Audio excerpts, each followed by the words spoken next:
တစ်ကောတဲ့သူငယ်ရှစ်မှာလဲဒီမှာရေးထားတယ်ကွာစားလို့လဲပို့ပြီးတော့မကောင်းသွားဘူးမစားလို့လဲမယုတ်သွားဘူးပေါ့နော်ဆိုတော့ကျမ်းစာထဲမှာထပ်ပြီးတော့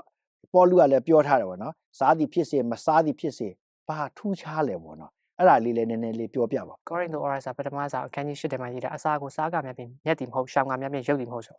ဘာစစားမြတ်တာမဟုတ်ဘာစစားရုပ်တာမဟုတ်စားကြစားတော့ဆိုပြီးဖြစ်သွားတယ်တကယ်အဲ့လိုမဟုတ်ဘူးအဲ့ကျမ်းပိုက်ကပထမဦးဆုံးစာကြောင်းကြည့်လိုက်မယ်ဆိုရင်ရုပ်ထုရှိမှပူဇော်သောရစ်ကအရာမလို့ရေးထားတယ်ရုပ်ထုရှိမှပူဇော်တဲ့အရာကိုရေးထားရုပ်ထုရှိမှပူဇော်တာနှစ်မျိုးရှိတယ်မတန်ရှင်းတဲ့ဝက်တွေလည်းပူဇော်တယ်တပါးမျိုးသားဆိုတန်ရှင်းတဲ့အစားအစာတွေလည်းပူဇော်တယ်နှစ်ခုစလုံးဒါပေမဲ့အခုပြောင်းလဲလာတဲ့သူဆိုတာနှစ်ဦးရှိတယ်ဂျူးကနေမှတစ်ဆင့်ပြောင်းလဲလာတဲ့သူဘုရားသခင်ပြည့်ညတ်တွေကိုသိပြီးသားနော်ဘယ်ဟာစားမစားဆိုသိပြီးသားပြီးတော့တပါးမျိုးသားကနေမှတစ်ဆင့်ပြောင်းလဲလာတယ်သူတို့ကလည်းဘယ်ဟာတန်ရှင်းနဲ့မတန်ရှင်းဆိုတာသိပြီးသားဒါပေမဲ့ဂျူးကနေပြောင်းလဲလာတဲ့သူကျတော့ရုပ်ထုရှိမှပူဇော်တဲ့အစားအစာမှာတန်ရှင်းတဲ့အစားကိုပဲသူစားမှာပဲဒါပေမဲ့စားတာမှာသူစိတ်ကရုပ်ထုဆိုတာဘာမှမဟုတ်ဘုရားသခင်ကလည်းပြီးဘာရုပ်ထုမှလောကကြီးမှာအသက်ရှိတာမဟုတ်အဲ့တော့ငါတို့စားလိုက်လေဘာဖြစ်ရုပ်ထုရှိမှလဲလေဘာဖြစ်ဘူးဆိုတာဖြစ်သွားတယ်ဒါပေမဲ့သူနဲ့အခုမှပြောင်းလဲလာညီကိုဖြစ်တဲ့တပါးမျိုးသားကျတော့ဟာသူကရုပ်ထုရှိမှပူဇော်တဲ့ဟာကိုစားတယ်ဟုတ်တယ်သူကရုပ်ထုကိုကိုးကွယ်နေတာရုပ်ထုမှာရှိတဲ့တကိုးကိုလိုချင်တာရုပ်ထုနဲ့သူနဲ့ဆက်ဆံနေလားဆိုတော့သူတဲ့စိတ်မှာစိတ်နာစရာလေး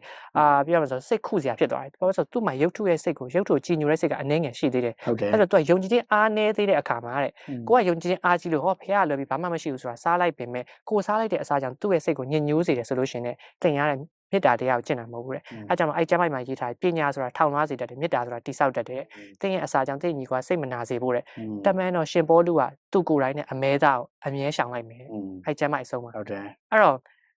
ဝတ်သားမစားအမဲသားကိုတော့မှရုပ်ထုရှိမှပူဇော်တဲ့ဟာကိုတပားမျိုးသားတွေအခုမှပြောင်းလဲလာတယ်ယုံကြည်ခြင်းအားနည်းသူတွေစိတ်ခုမှဆိုလို့တမန်တော်ပေါလုကလုံးဝမစားတော့အဲ့တော့ဘာစားလဲအသီးရွက်ပဲစားရတာဗောမပူဇော်တဲ့အရာဝဲစားပြတော့တာဗောနော်မဟုတ်ဘူးအသီးရွက်ပဲစားတာဘာကြောင့်လဲဆိုတော့ကိုယ့်ရှိမှလာချပြီဆိုလို့ရှင်တော့မှပဲဟာဒါဈေးတွေကနေမှရုပ်ထုကိုပူဇော်ပြီးတော့မှငါတို့လာချတာအဲ့လိုဖြစ်နေမှာအဲ့ကြောင့်ဆရာရောမအခန်းကြီးကြလို့ရှင်တွေ့လိုက်မယ်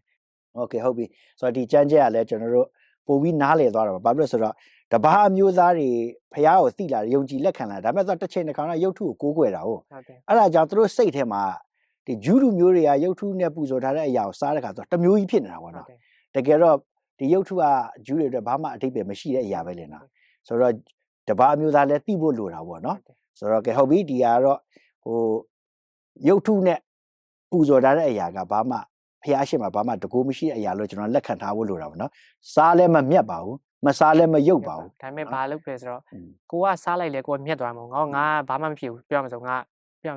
ပညာနဲ့ငါပဲဘုရားသခင်မှာလွယ်ပြီးဘာမှမရှိဘူးဆိုတော့ကိုယုံကြည်ခြင်းနဲ့ကိုစားလို့လဲမြတ်သွားလည်းမဟုတ်ဘူးရှောင်လိုက်လို့လည်းရုပ်သွားမှာအဓိကဘာဖြစ်စင်ညာဆိုတော့တပားမျိုးသားတွေထိမိပြီးလဲကြမှာဖြစ်စေဘူးအဲ့ဒါနော်အဲ့ကြောင့်ရှင်ပေါလုကိုယ်တိုင်မထိမိလဲကြမှာဖြစ်အောင်သူကိုယ်တိုင်အမဲသားလည်းမစားတော့ဟင်းပဲစားတော့ဟုတ်တယ်ဆိုတော့ဒါလည်းကျွန်တော်တို့တက်လည်းအရန်ကောင်းတာပဲလေနော်ဒီများတက်မထိမိဖို့အရေးကြီးတယ်လေနော်ကဲဟုတ်ပြီဆိုတော့နောက်မေးခွန်းတစ်ခုကတော့